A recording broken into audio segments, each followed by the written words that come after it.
नमस्कार मित्रांनो, क्रिश अपडेट या यूट्यूब चॅनलवर तुमचं स्वागत. तर मित्रांनो, सर्वांना घराचं स्वप्न असतंच आणि घराचे स्वप्न पूर्ण करण्याची इच्छा असते. तर ते स्वप्न कसे पूर्ण करायचे याविषयी आपण सर्व माहिती आपण या व्हिडिओमध्ये पाहणार आहोत. तर मित्रांनो, तुमचं पण स्वप्न बांधायचं असेल किंवा घराचं स्वप्न पूर्ण करायचं असेल तर पूर्ण व्हिडिओ पाहणे, पूर्ण माहिती समजून घ्या, जेणेकरून तुम्हाला कशी प्लॅनिंग करायची घराची याविषयी सर्व माहिती आपण या व्हिडिओमध्ये पाहणार आहोत. तर घराचे स्वप्न पूर्ण करा, पण काही चुका करू नका.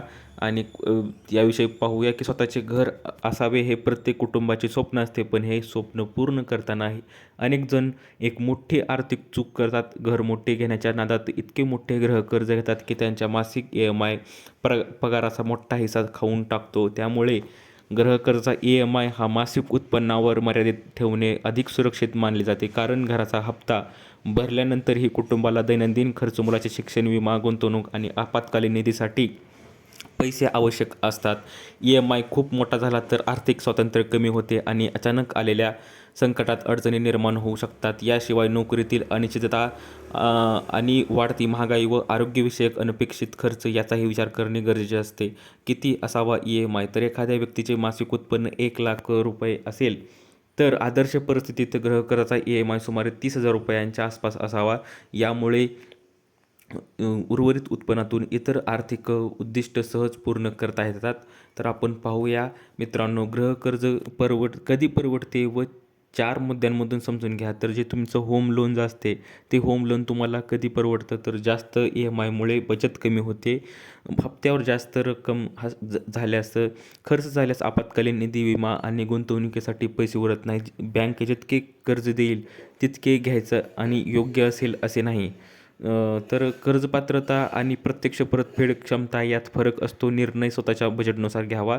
तर जितके बँक कर्ज देईल तितके योग्य नसते असंही असू शकतं. तर नोकरी किंवा उत्पन्नातील अनिश्चितता लक्षात घ्या.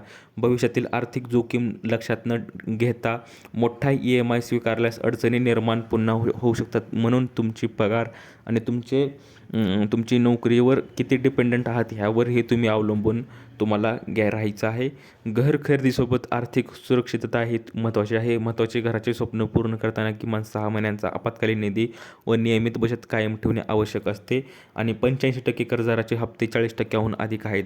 आर्थिक तज्ज्ञांच्या मते मासिक उत्पन्नाच्या 40%हून अधिक रक्कम कर्जाच्या हप्त्यामध्ये गेल्यास आर्थिक ताण वाढण्याची शक्यता असते. एका अभ्यासानुसार आपण पाहू शकतो की भारतातील सुमारे 45% कुटुंबाचे कर्जफेडीवरील खर्च उत्पन्नाच्या 40%पेक्षा अधिक आहे.